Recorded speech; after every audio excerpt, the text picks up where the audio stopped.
Friends, আজকে Sunday, তাই আজকে আমরা স্পেশাল ডিশ বানাইছি চিলি ভেটকি। আগে ভেটকি মাছটাকে আদা রসুনের পেস্ট, লবণ, হলুদ দিয়ে ম্যারিনেট করে আর কর্নফ্লাওয়ার দিয়ে ম্যারিনেট করে ভালো করে রেখে নিয়েছি। তারপর মাছটাকে অর্ধেক অর্ধেক করে ভাগ করে ফ্রাই করছি। এইদিকে আমরা টমেটো, ক্যাপসিকাম ছোট ছোট টুকরো করে কেটে নিয়েছি। এদিকে টমেটো, চিলি, পেঁয়াজ কুচনো কাটা আছে সবগুলো। এখানে আদা রসুনের পেস্ট আছে। এইদিকে এই ফাঁকে আমরা ধনে পাতাটাও কুচো করে জলে দিয়ে রেখেছি। এখানে কড়াই ফ্রাই করছি আর অল্প এখানে ভেজে রাখা হয়েছে। এবার কড়াইয়ে আমরা পেঁয়াজ কুচনোগুলো দিয়ে দিচ্ছি। কুচনো ক্যাপসিকাম ওর সঙ্গে একসঙ্গে দিয়ে দিচ্ছি তাই। এবার কড়াইয়ে আমরা কুচনো পেঁয়াজ আর কুচনো ক্যাপসিকামটা দিয়ে একটু নেড়ে দিচ্ছি। ফ্রাই হয়ে যাওয়ার পরে এর মধ্যে ছোট্ট করে কুচনো পেঁয়াজগুলো, টমেটো এগুলো দিয়ে দিলাম। তারপর এগুলোকে সব মিক্স করে দিচ্ছি। গোল্ডেন ফ্রাই হওয়ার আগে পর্যন্ত পুরো এটুকু ফ্রাই করে নিচ্ছি ভালো করে। এর মধ্যে লবণ অ্যাড করলাম। আর এটা আমাদের মাথায় রাখতে হবে যে আমরা ম্যারিনেট করার সময়তে অল্প লবণ দিয়েছি।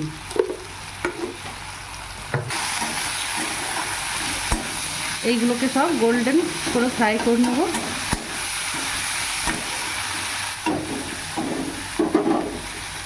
এবার এর মধ্যে আদা রসুন আর লঙ্কার একটু পেস্ট রাখা আছে, ওইটা দিয়ে দিচ্ছি। এতে গ্রেভির মতন বেশি কিছু পেস্ট লাগে না, অল্প পেস্ট দিলে হয়। আর অল্প পেস্ট আমরা ম্যারিনেট করার সময় দিয়েছিলাম।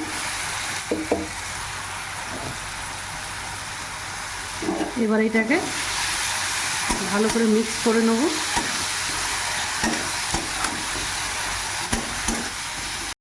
ভালো করে ফ্রাই হয়ে গেছে।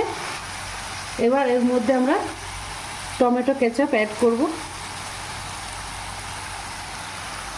একটু সয়া সস অ্যাড করলাম,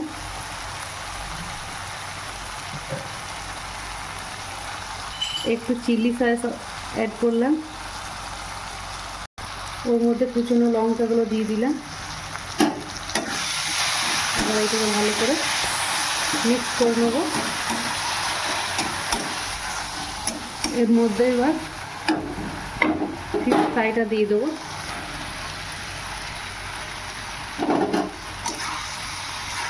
এটাকে আবার ভালো করে মিক্স করে নেব।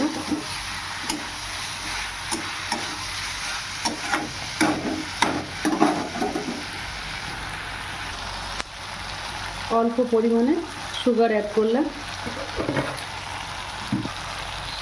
একটু শাহি গরম মশলা দিলাম।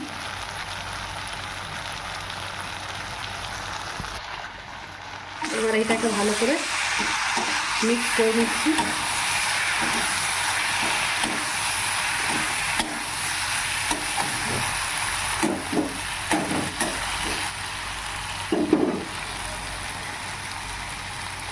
এর মধ্যে ধনে পাতাটা দিয়ে দিচ্ছি।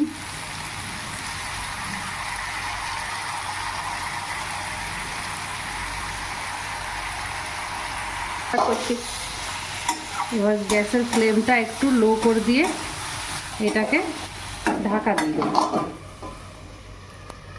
তো এবার আমরা ঢাকাটা খুলে দেখব যে কেমন হয়েছে।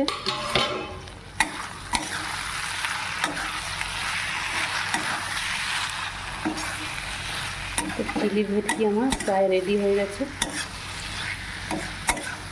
আপনারা দেখতে পাচ্ছেন কি সুন্দর কালারটা এসেছে, ভালো না? বেশ সুন্দর দেখতে হয়েছে।